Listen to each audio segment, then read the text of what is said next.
Hi, lovely people. Welcome to my kitchen. Doobie doobie doobie doobie doobie doobie doobie doobie doobie doo. Doobie doobie doobie doobie doobie doobie doobie doobie Sophie vlogs. Essentially, Christmas is coming. I got drunk at my work do and promised all my friends Pom Pom crowns as Christmas presents.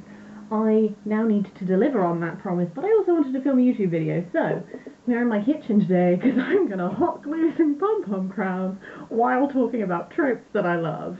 I first saw the Tropes That I Love video on the Tea Hags channel. I really recommend them. They're really great. I love them. I love, like, they remind me so strongly of Witch Please, with this sort of, like, riotous laughter. I really like listening to things where, like, women who are just really good friends with each other laugh all the time. I find it really lovely. So I'd really recommend checking them out. I have a list on my phone of some random tropes that I thought of that I really like, with some examples. I'm going to talk about these while I make Pom Pom crowns. I'm also going to show you how to make Pom Pom crowns, should you wish.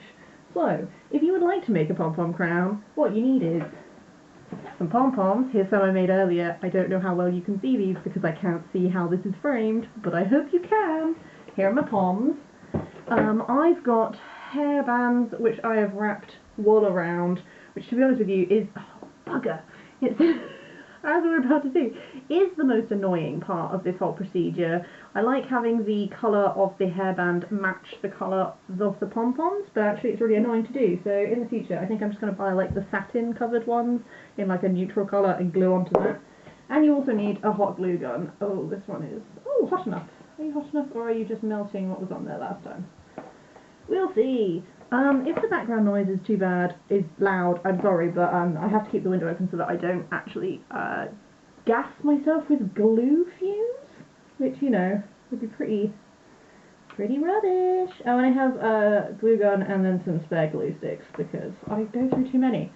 I can't show you them because I've already wrapped them, but I also made some pom-pom wreaths for people. I'm going to trim that later. If you follow me on Instagram or Twitter, every single time I do this, if you follow me on Instagram or Twitter, I will have, by now, when this is going up, I will have posted pictures of the wreaths that I made, because they will have been given to their recipients by now, which I've been making pom-poms for like a couple of months to prep for making wreaths. Let's just get rid of some of that. It's all very makeshift here. I really can't emphasise enough how makeshift this all is.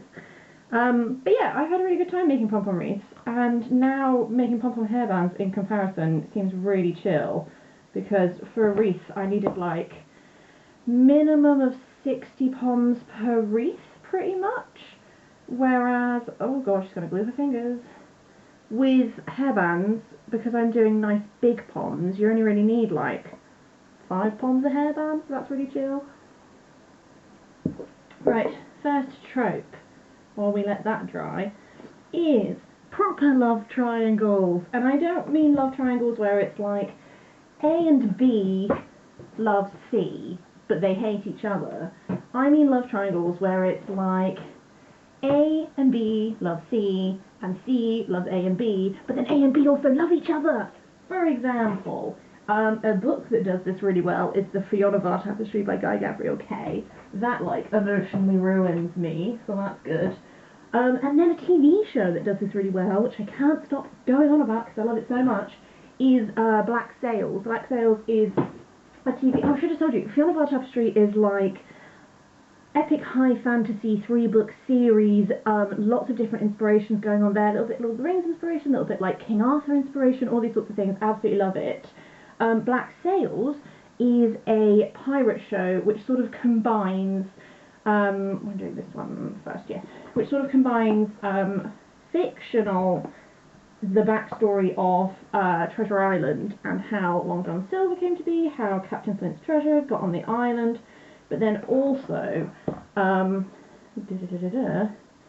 it weaves in like real pirates, so like Blackbeard and Bonnie, stuff like that. And I've said before on this channel, I really like pirates, I enjoy them, and honestly I just think Black Sails grows so much, and it has a really great love triangle in it where everyone loves each other, and I love it. Second trope is found family, but in space. So, for example, Becky Chambers' Long Way to a Small Angry Planet does that really well. Ooh, we're leaking glue, guys. So overwhelmed. But yeah, also Farscape, one of my favourite TV shows, Jim Henson. So it's got loads of really cool aliens on it. And it's so found family in space, and I absolutely love that. I love the found family trope anyway, and I think a lot of people do, but something about positing it in space just really always works for me. And I like it very much. Okay. Oh dear, I don't like it. The glue sometimes drips down, and I don't really like that, so I might have to figure out how I can do this without that happening. Trope number 3, affirmations of selfhood in children's lit. So, for example, Beyond the Deepwoods by Paul Stewart, which is, the first book in the Edge Chronicles series, does this so well, and I love it with all my heart. And it's like this children learning that if they claim themselves and exactly who they are and all of their strengths and weaknesses as that comes, that in itself is an act of power, and you don't have to, you know, it's very true, it's very classic, like you don't have to be other people, you just have to be yourself. But I do love that. I love it very much. Another really good example of this is the Tiffany Aching books by Terry Pratchett. Tiffany Aching books are always, if people don't really like Pratchett, I always suggest Tiffany Aching, because I think Tiffany Aching has everything that is good about Pratchett, but also slightly, I don't know, I just think it's brilliant. I was going to go for a point, and then I was like, it's just fucking great, guys. I'm just going to have tea. Okay, so Pom Pom Crown number 1, which I need to leave to dry, but this is Pom Pom Crown number 1. I'm going to trim off bits like this, and if the glue hardens too much so that it's a bit scratchy on the head, I also trim that. But yeah, that's Pom Pom Crown number 1. Right, the next trope is selfishness as strength, also again in children's literature. Oh, I'm going to have to glue the end of this because this is coming off as well. So examples of this would be Lyra from his Dark Materials. She lies a lot and stuff like that, but ow, I glued my finger again. But she also, like, the whole reason she's able to save Roger is because she's just, like, she loves Roger so much that she's willing to, like, travel all these places just to find her friend and save him because they're friends. Which just all gets me, as has the entire His Dark Materials TV show been getting me, guys. I love it. I think they've done a really great job. I love it so much. Oh, another example of this was Vassia from Bear and the Nightingale. There's a lot of this, like, you can't, like, take your land or your friends or your family because it's like, bitch, no. I always enjoy that. Trope number whatever we're on is, I put subverting mythology, but I think the examples I've given are more just like reinterpreting mythology from the perspective of someone else. For example, women, we're having a lot of this with Silence of the Girls by Pat Barker, Circe by Madeline Miller, Penelopiad, which is an old one but still a good one, that sort of thing. But also, like, I feel like I would be this is also applies to, like, the ones where it's like, oh, this person that's always been posited as a villain, maybe they're not actually a villain type thing. I also quite enjoy that, but I couldn't think of any examples off the top of my head because I really needed to get this done and get cracking. Believing in something gives it power. The two examples I have are very, they actually fed into each other, I think, in the writing process. So Small Gods by Terry Pratchett, and then American Gods by Neil Gaiman, which I know is inspired by Small Gods. Oh, I've made an extra, oh, that's because there's an extra pom-pom for that one. Just confusing myself with my poms. So both of these have this idea that, like, gods only exist because you believe in them. And I think that's really great, and that can very much be applied to, I think I've seen it done in, like, situations with fae, that sort of thing. I just like this whole playing with the mythos, playing with the ideas of belief and stuff, and, you know, what gives someone power. I think there's a whole interesting thing to be done about power involved. This one seems a bit loose. I might have to re-glue these just to make them more solid. But this is Flower Crown? Pom Pom Crown number 2. Which I definitely am going to add a bit more glue onto this one. It's all happening, guys. It's all happening, and I'm overwhelmed. I'm just trying to glue gun a pom on before it falls off. Da da da da da. But that is the great thing about pom-poms, is that you can sort of use the actual fullness of the pom to hide the fact that you've absolutely glued the heck out of it. Oh, it's up here that you're a bit wobbly. I'm going to glue this. Da-da-da-da. I'm going to need to get another glue stick out. Okay, so, just got to wait for this to dry, but my phone screen has turned itself off, so I cannot read you another one yet. Okay, so I have solidified it a bit more. This is what it looks like. Little pom-pom. I'm going to fluff all the poms back up again as well before I give them to people, but I just like to let the glue set, and then I'm going to trim them as well, just to make sure that there's no errant strands. But hey, so, another trope is weird cities. So, my two examples for this was the Edge Chronicles again, because it has, like, these floating rocks.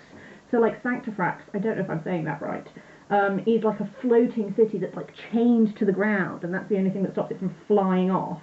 But then also, Mortal Engines by Philip Reeve had predator cities, and they're like, big cities go around trying to eat little cities, and then, like, use all of unpack the old city and use it as resources, which is really cool.